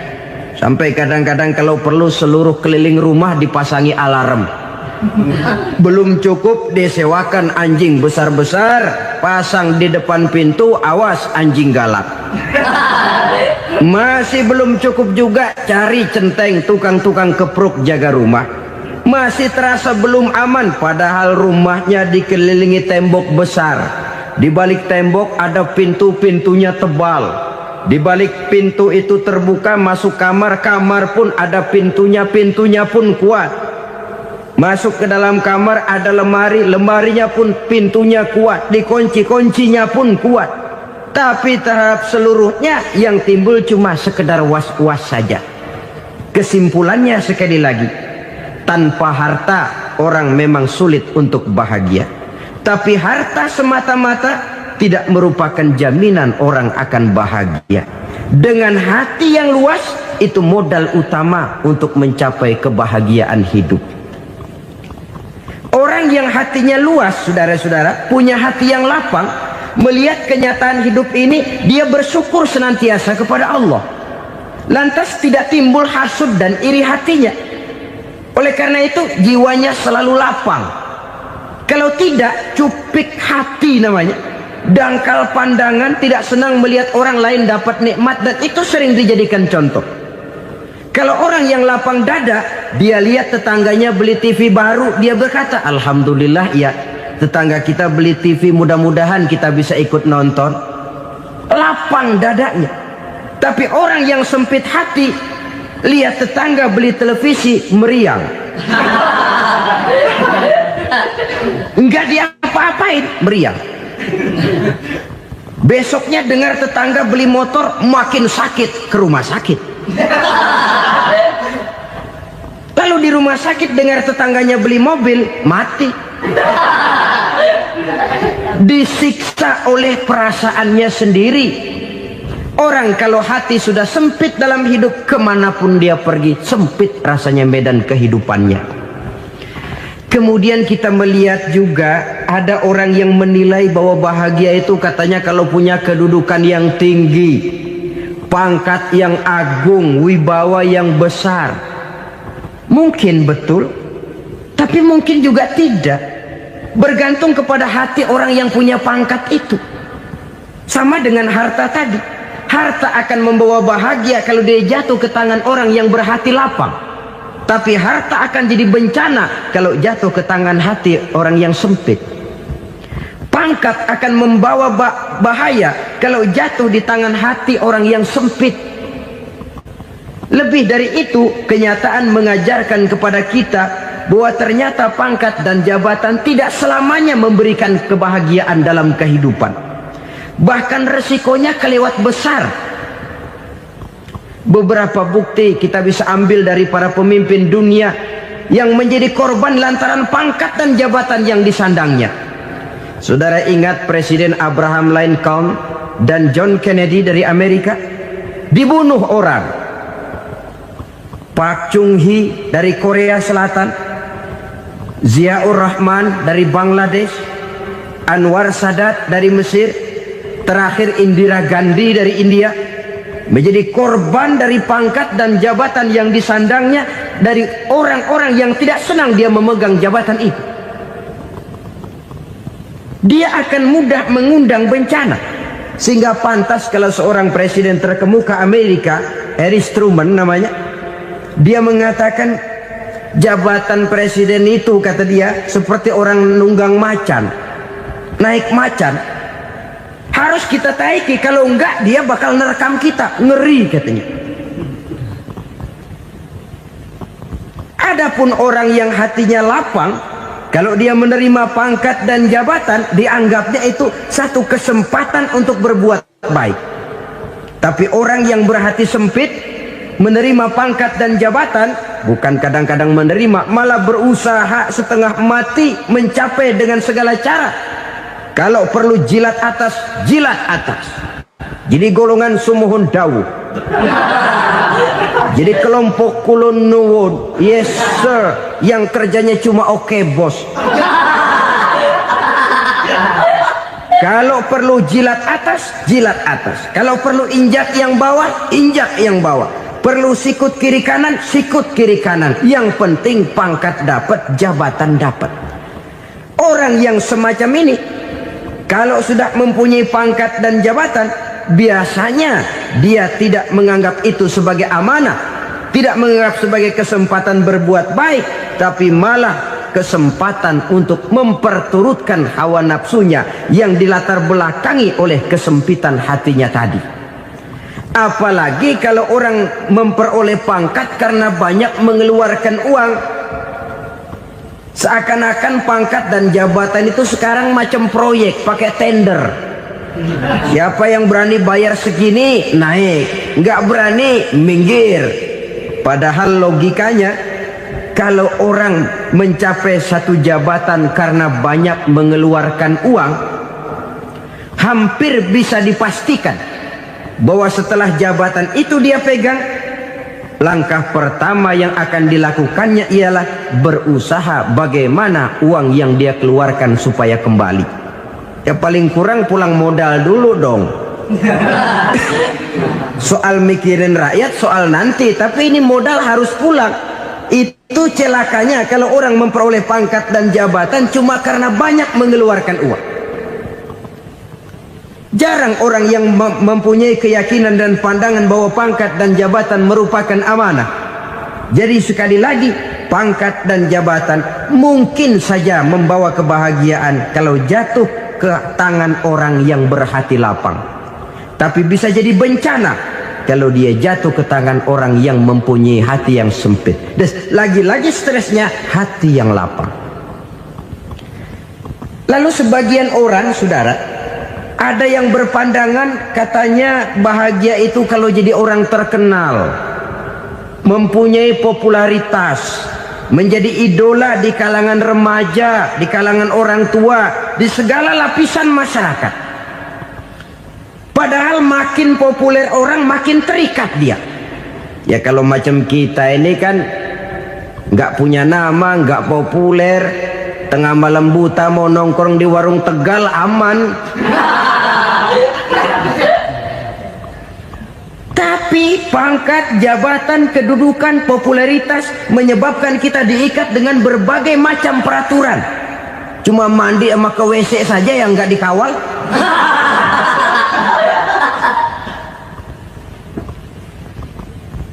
Benarkah popularitas, ketenaran membawa kebahagiaan?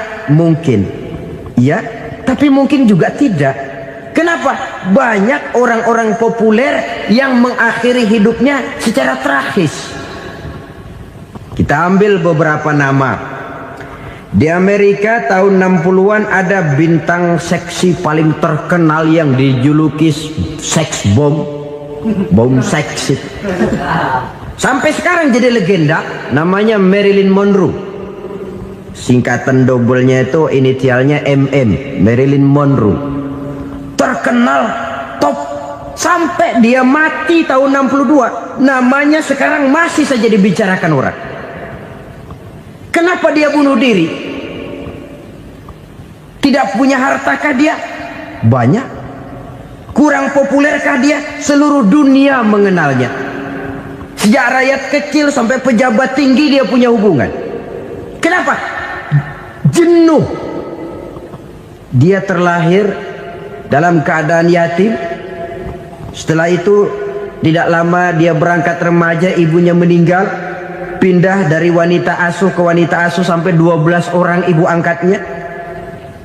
Dan kekecewaan yang paling parah, setiap laki-laki yang dekat dengannya hanya seperti kapal berlabuh, datang dan pergi silih berganti. Padahal dia merindukan seseorang yang bisa melindungi hidupnya. Dia rindukan itu dan dia tidak pernah menemukan.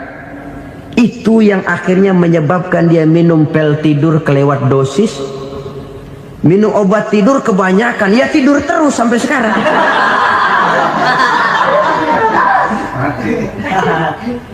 Dia mengakui, saya telah memiliki ketenaran, tapi saya tidak pernah hidup dalam ketenaran itu. Saya pandai main sandiwara, tapi saya ingin hidup dalam alam yang real sebagaimana umumnya orang. Itu yang dia rindukan. Menyusul jejak yang namanya Marilyn Monroe ini, Billie Holiday, saudara kenal tentu, di rumah sakit dirawat. Dia juga minum obat overdosis, mati lagi. Jimi Hendrix, minum obat tidur overdosis kelewat batas, mati lagi. Lalu yang menghanyutkan diri di danau, Janis Joplin dan Brian Jones, ini orang-orang populer, orang-orang terkemuka yang mengakhiri hidup secara tragis, bukan karena tidak terkenal, mungkin karena sudah saking terkenalnya. Contoh paling belakangan, Bruce Lee. Wah, ini tukang-tukang keprok tentu kenal siapa dia. Sampai sekarang pun tabir kematiannya masih merupakan misteri. Dan yang masih hidup juga menunjukkan gejala yang aneh. Michael Jackson, rumahnya di Beverly Hills itu dijaga sedemikian rupa, dan dia selalu curiga kepada setiap makanan harus steril, bersih dari segala macam kimia. Kemana dia pergi, itu tukang-tukang keprok sudah selalu menjaga dan mengawal, dan dia seakan takut menunjukkan mukanya yang asli. Hingga kalau tampil ke tengah di luar show, dia kadang memakai pakaian yang tidak menunjukkan dia yang sebenarnya, takut dikenali orang. Ternyata popularitas sering jadi momok yang meracuni kehidupan manusia. Oleh karena itu, benarlah junjungan kita pada saat beliau mengajarkan orang akan bahagia kalau dia mempunyai hati yang lapang. Nah, sekarang masalahnya untuk mendapatkan hati yang lapang, caranya bagaimana? Kita kembali kepada konsep Quran. Allah mengajarkan, ala inna bizikrillahi tatmainnul qulub. Ketahuilah bahwa dengan banyak mengingat Allah, hati akan tenang, jiwa akan lapang. Dengan kata lain, dekat dengan agama, merasakan kehadiran Allah dekat dalam hidup, itu muara pertama untuk mencapai hati yang lapang. Ala inna bizikrillahi tatmainnul qulub. Jangan macam orang sekarang ingin mendapatkan ketenangan lalu tapak di puncak gunung, di gua-gua, di tempat sepi. Iyalah kalau nggak ada ular. Kalau tergigit ular berbisa, ketenangan belum, mati jelas itu. Islam positif untuk mendapatkan ketenangan. Ala inna bizikrillahi tatmainnul qulubi. Bahwa ketahuilah bahwa dengan banyak mengingat Allah, hati akan tenang, jiwa akan lapang, nuansa pikiran akan luas. Karena yang namanya bahagia ada dimanapun manusia berada. Di kampung ada bahagia, di kota ada bahagia, di ngarai, di lembah, di gunung, di hutan, di lautan, di angkasa luar, dimanapun bahagia itu ada kalau kita bermodalkan hati yang lapang ini. Dan hati akan lapang kalau kita dekat dengan agama. Dekat dengan harta buat sementara hati mungkin tenang, tapi ketenangan yang relatif dan temporer. Apalagi orang tiap kali tambah harta, tiap kali tambah rencana. Itu wajar. Mungkin sebelumnya saudara berpikir, kalau punya duit 5.000 enak nih. Begitu punya duit 5.000, aduh sayang kalau 10.000 aja. Tiap kali tambah harta, tiap kali lain rencana. Makin banyak rencana, makin menjauhkan kita dari yang namanya ketenangan. Padahal ketenangan merupakan unsur utama untuk mencapai bahagia. Dan ketenangan itu bermuara dalam hati manusia. Tengoklah kehidupan ini. Orang yang banyak harta dengan orang miskin, berbedakah rasa sakit yang mereka tanggungkan? Rasanya tidak. Walaupun si kaya tidur di kasur empuk berselimutkan sutra mahal, sementara si miskin meringkuk di balai bambu yang keras dan kasar. Apabila maut datang, dia juga tidak pernah pilih bulu. Maut datang menjemput si kaya di singgasana keemasannya, dikelilingi oleh para pengasuh, dayang dan inang serta para pengawal. Dan maut pun datang menjemput si miskin papa, sehingga ia tergelepar di tepian jalan. Kedua-duanya bernama mati. Kalau nyata bahwa sakit yang ditanggung si kaya tidak beda dengan sakit yang ditanggung si miskin. Bukan harta semata yang membuat orang bahagia. Hati yang tenang, jiwa yang lapang penuh kedamaian karena banyak berzikir dan mengingat Allah, itu merupakan modal utama untuk mencapai sesuatu yang bernama bahagia.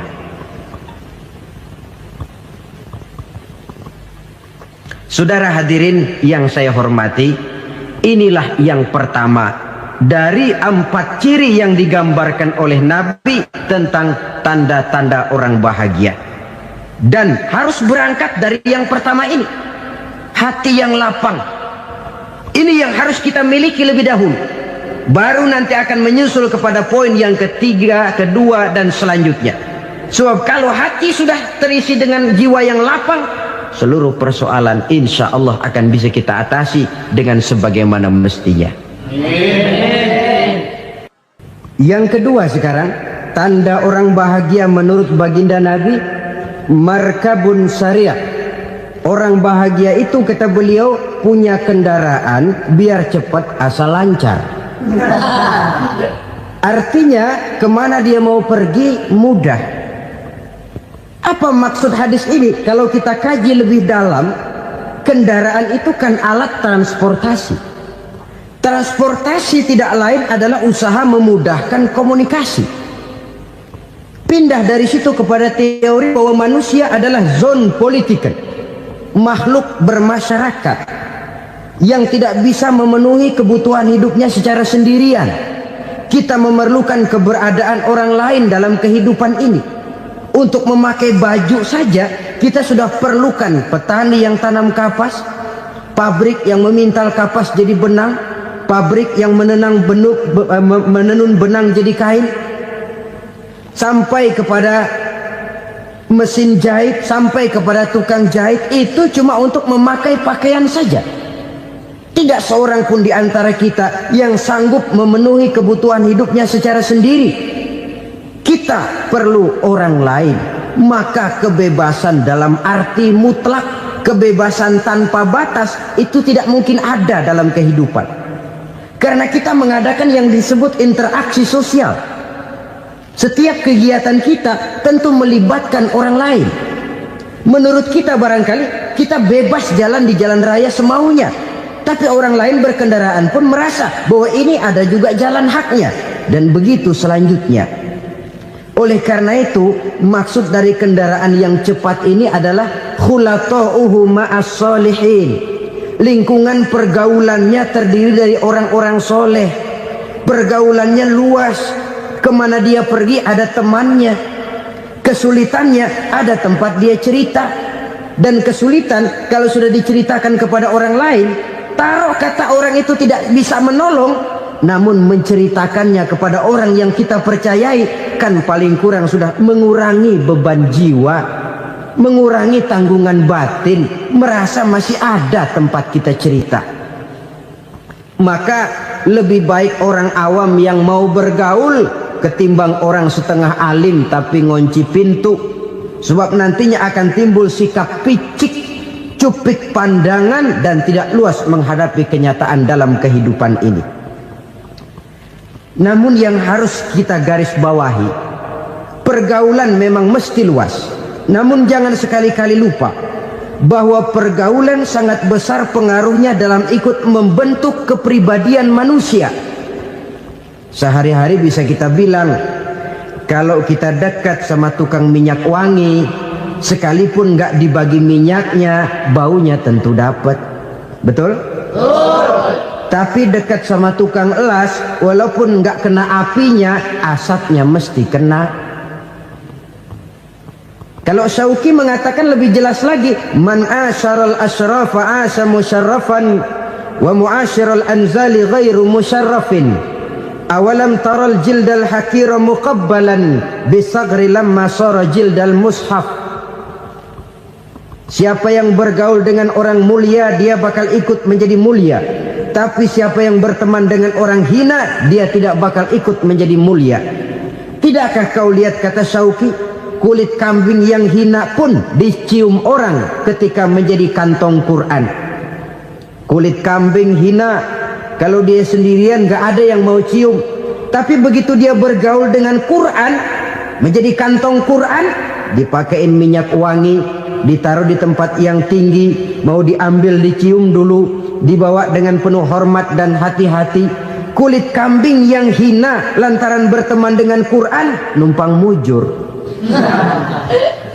Tapi coba lihat kalau kulit kambing berteman dengan kayu, jadi beduk, habis. Zohor dikemplang, asar dipukul. Itu pun sedikit saja, cuma salah milih teman. Yang temannya Quran dihormati orang, yang temannya kayu lantaran jadi beduk, gelap-gelap subuh orang udah kemplangin.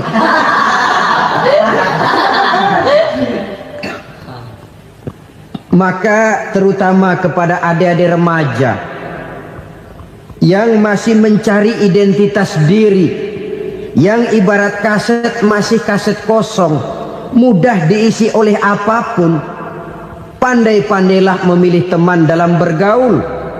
Karena banyak orang yang tadinya baik-baik, ketika terseret dalam pergaulan dengan orang yang tidak baik, kebaikannya menjadi lentur dan luntur. Tapi berapa banyak bajingan-bajingan tengik, orang-orang yang berlumur noda dan dosa, tiap hari melakukan maksiat, namun bergaul dengan orang yang baik-baik, pada akhirnya sedikit demi sedikit beringsut dan berangsur dia terbiasa mengikuti kebaikan-kebaikan. Saya tekankan ini kepada remaja karena mereka masih mencari identitas diri.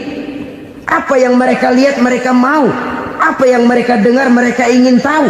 Coba lihat kehidupan remaja. Pulang nonton film Rambo, pengen jadi Rambo, gagah, maunya belekai melulu. Pulang nonton film Superman, pengen bisa terbang. Pulang nonton India, nyanyi melulu. Wajar, mereka masih mencari identitas diri. Saya ini sebenarnya siapa? Lingkungan, pergaulan akan membentuk itu.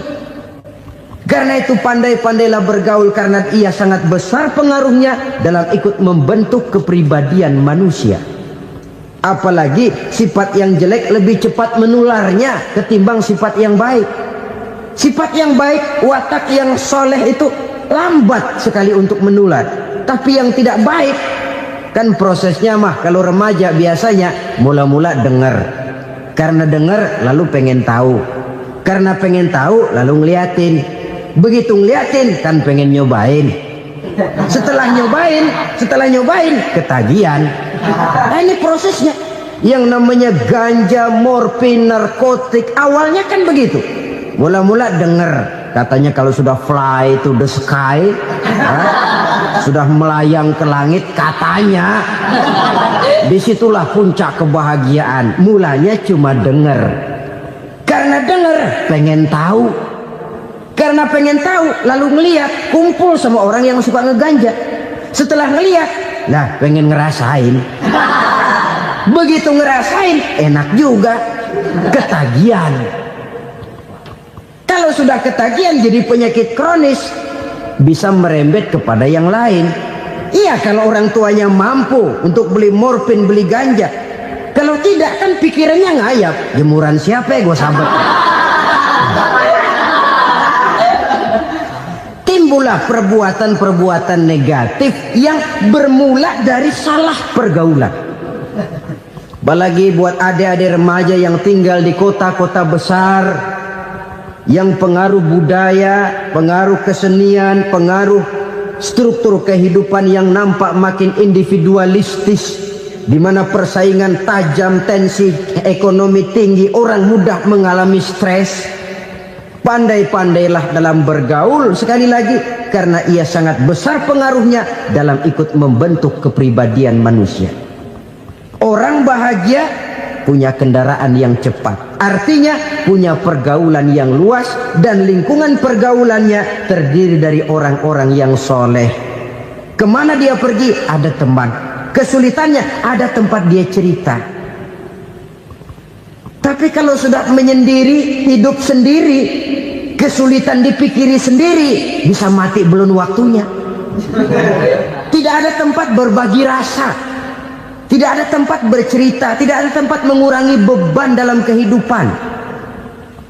Pantas betul kalau Islam sangat menggalakkan dan menganjurkan orang kalau sudah sampai waktunya itu untuk melangsungkan nikah. Kata Nabi, ya ma'syaras syabab man istata'a minkumul ba'at falyatazawwaj.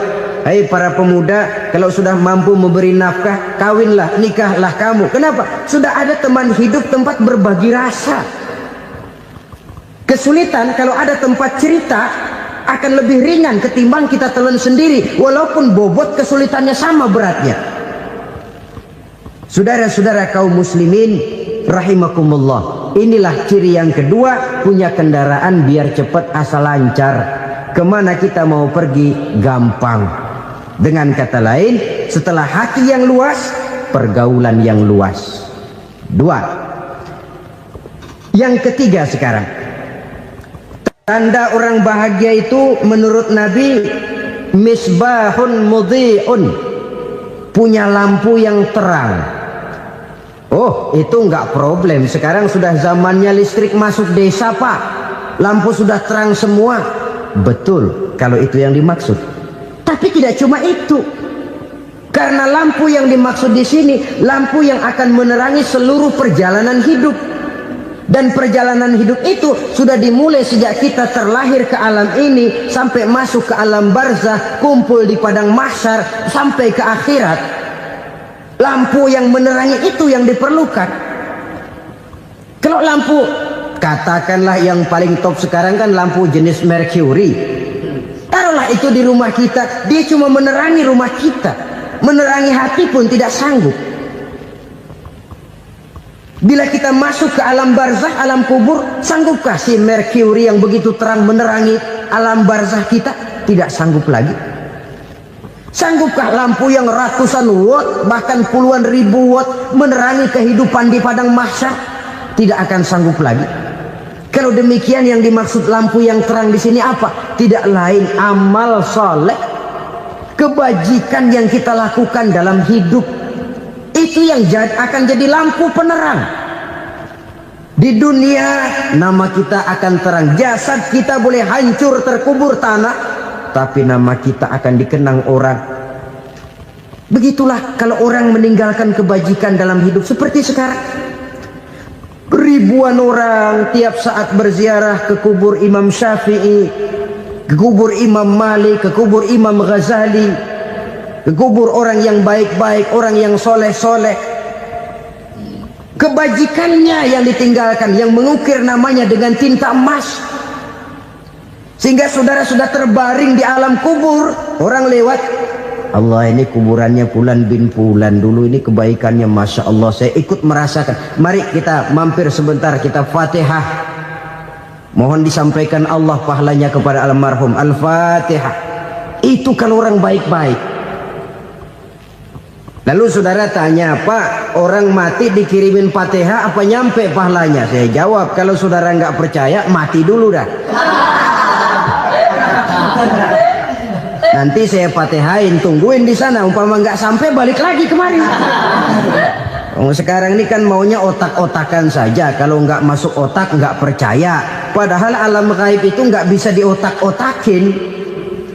Sama saja dengan saudara pernah dengar cerita kapal tanpa emas tenggelam kan?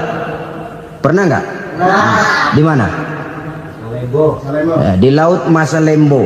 Begitu ke tanpa emas tenggelam, ratusan penumpang itu terjun ke laut, dipermainkan gelombang, berjuang menghadapi maut itu. Orang lagi timbul tenggelam di lautan, dihantam ombak, kita tengokin pakai helikopter. Pak, lagi timbul tenggelam ya? Iya, tolongin. Jangan khawatir Pak, nih saya kirim intan Pak, harganya 10 juta. Kira-kira orang yang timbul tenggelam di laut seneng nggak? Tidak. Kan mahal toh intan 10 juta. Kenapa dia nggak senang? Karena intan 10 juta dalam kondisi seperti itu tidak sanggup menyelamatkan dia. Dia akan girang kalau dikirimin ban mobil bekas, dikirimin papan terentang atau bambu. Intan yang 10 juta dia nggak girang. Ban mobil bekas yang 1000 perak, tuh pegang, itu yang dia girang betul. Inilah sebabnya Nabi berkata, mal mayyitu fi qabrihi illa kal ghariqil mutaghawwis. Orang yang meninggal di alam kuburnya seperti orang timbul tenggelam di lautan. Yantaziru da'watan min ahli, menunggu doa dari keluarganya yang masih hidup. Duh, bapak saya sudah meninggal, saya sayang benar sama dia. Kirimin kulkas ke kuburannya Itu sama saja dengan tadi orang tenggelam di lautan dikirimi intan yang harganya 10 juta, ndak sampai. Begitulah kalau kebajikan yang kita tinggalkan dalam hidup, sudah mati pun kubur kita masih diziarahi orang. Tapi kalau jahat yang kita tinggalkan, boro-boro lah orang mau doa lewat dekat kuburan kita juga serem. Tuh bajingan no, dulu mati dipendem di situ tuh. Jangan lewat situ, ntar kesurupan, jangan. Lewat saja orang ngeri. Konon lagi membacakan Fatihah dan mengirimkan doa. Hidup pada hakikatnya adalah kesempatan untuk berbuat baik. Maka sekali kesempatan itu diberikan, manfaatkan dengan sebaiknya. Sebab kesempatan kedua tidak akan pernah ada. Kesempatan berbuat baik di sini, di akhirat sudah pembalasan namanya. Sekali kesempatan itu dicabut, dia tidak akan pernah dikembalikan lagi. Kata Iqbal, hidup tidak mundur ke belakang, Bung. Berhenti diinjak orang, mundur hancur. Tidak ada kata mundur dalam hidup ini. Berhenti diinjak orang, mundur kecebur. Tidak ada kata lain. Harus maju dalam kehidupan, dalam artian yang positif. Hidup adalah kesempatan untuk mengumpulkan kebajikan yang sebanyak-banyaknya. Di situ nilai daripada manusia. Sekarang ini memang nggak kelihatan kok, orang yang banyak pahala sama yang banyak dosa nggak kelihatan kok. Barangkali kalau habis bikin dosa palanya pada benjol, mungkin orang takut sama dosa. Tapi sekarang sama saja, orang yang banyak dosa dengan yang nggak banyak dosa jalan bareng dari belakang, sama, nggak kelihatan beda. Tapi ada waktunya di mana pahala memegang peranan, di mana dosa diperlihatkan. Sama saja kalau kita bawa mobil siang, lampu kan nggak begitu berfungsi. Apa lalu bilang, alah ini lampu berat-beratin, copot-copotin aja dah. Tidak perlu begitu. Kenapa? Pada suatu saat malam senja akan datang. Bila matahari terbenam, senja pun datang, gelap mulai merayap, disitulah baru terasa perlunya lampu. Pahala begitu. Sekarang orang yang nggak ada pahalanya nggak kelihatan dalam kehidupan. Tapi pada suatu saat senja kehidupan akan datang. Ajal merenggut nyawa, malam merayap, dan hidup mulai diliputi kegelapan di alam barzah. Dikala itu kalau nggak punya lampu, alangkah malangnya kita. Sebab amal yang baik, kata Nabi, di alam barzah itu akan diciptakan menjadi perempuan yang cantik menemani kita. Amal yang jahat akan menjadi orang yang paling jelek nemenin kita. Udah di tempat gelap yang nemenin jelek.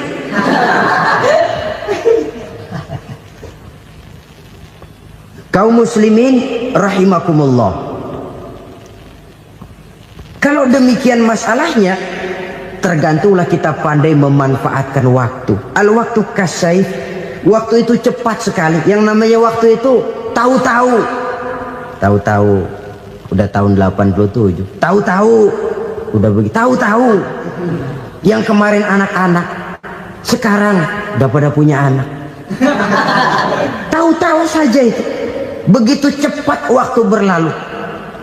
Kalau tidaklah pandai kita memanfaatkannya, akan rugi kita. Nabi bersabda, "Man kana yaumuhu khairun min amsihi fahuwa rabih." Barang siapa yang hari ini lebih baik daripada hari kemarin, itu orang untung. Hari ini lebih baik daripada kemarin.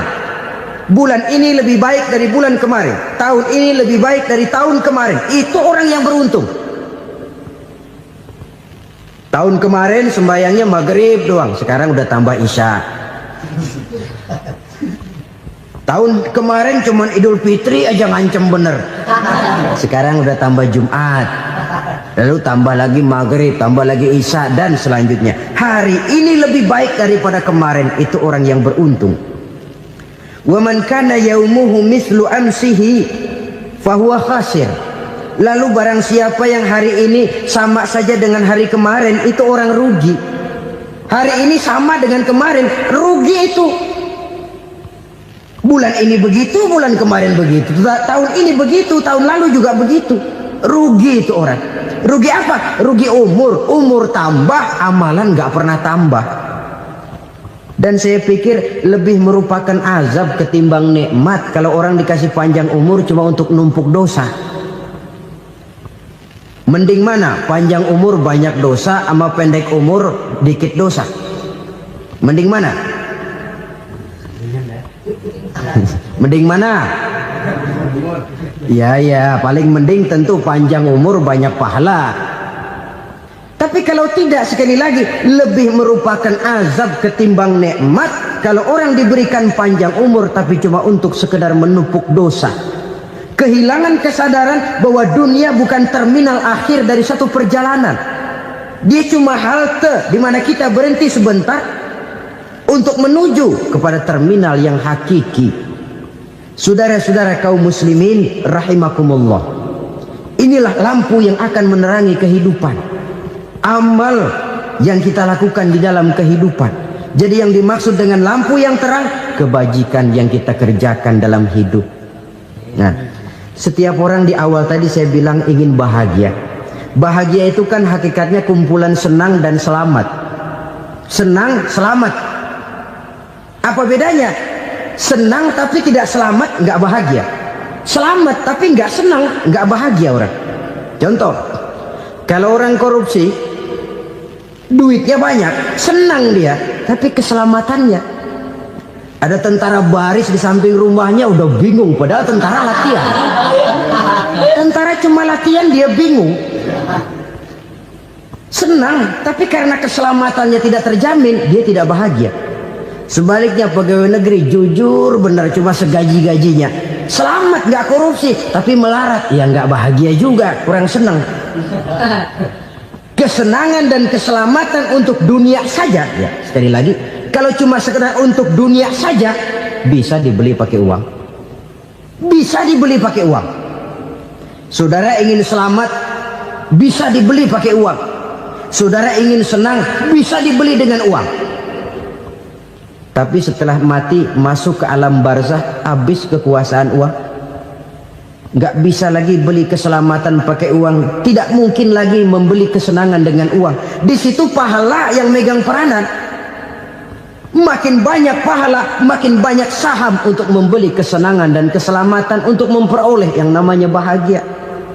Dan jangan lupa loh, di alam barzah kita nggak sebentar, menunggu datangnya kiamat.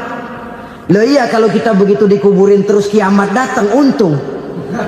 Tapi kalau masih harus 1000, 2000, puluhan ribu tahun yang akan datang dalam satu penantian yang begitu lama tanpa saham untuk memperoleh kebahagiaan, satu kemalangan yang tidak ada pernah putus-putusnya.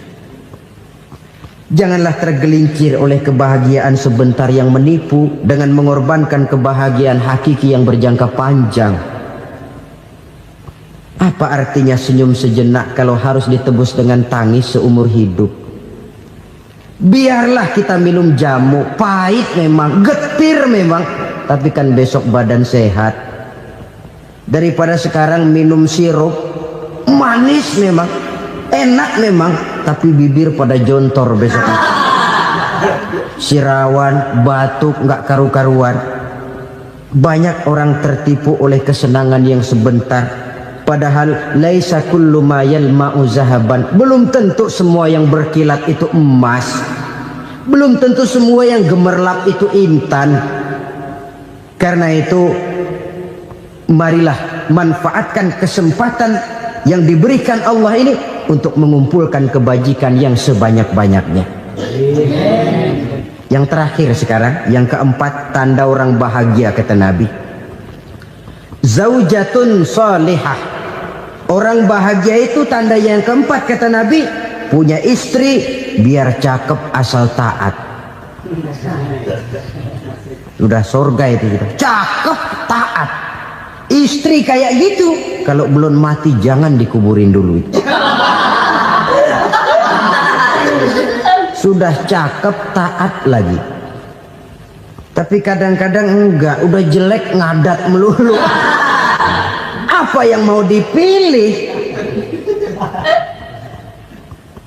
Sebab itu Quran mengatakan istri pakaian untuk suami, suami pakaian untuk istri. Kenapa suami istri diibaratkan pakaian? Alangkah tingginya gaya bahasa Quran ini. Suami istri teman hidup, hidup perjalanan panjang. Sejak kita dalam rahim sudah ada hidup kan di sini. Sampai ke alam dunia, masuk ke alam barzah, kumpul di padang mahsyar, sampai menuju akhirat, itu perjalanan hidup. Carilah istri atau suami teman hidup yang membawa manfaat tidak hanya kehidupan di dunia ini, sampai di alam barzah, sampai di padang mahsyar. Suaminya mungkin meninggal lebih dulu atau istrinya mungkin meninggal lebih dulu, tapi suami atau istri yang masih hidup berbuat kebajikan. Suami saya meninggal, ada hartanya, saya sedekahkan, niat pahala untuk almarhum suami saya. Ini teman hidup, tidak dibatasi dan tidak bisa dipisahkan oleh maut sekalipun. Zohirnya mungkin pisah, badannya mungkin pisah, tapi hatinya, jiwanya, kebersamaannya dalam menghadapi kehidupan. Karena itu saudara-saudara, bahasa Quran indah. Suami istri diibaratkan seperti pakaian. Apa fungsi pakaian? Pertama, pakaian jadi kebanggaan. Artinya suami harus menjadi kebanggaan istri, istri harus jadi kebanggaan suami.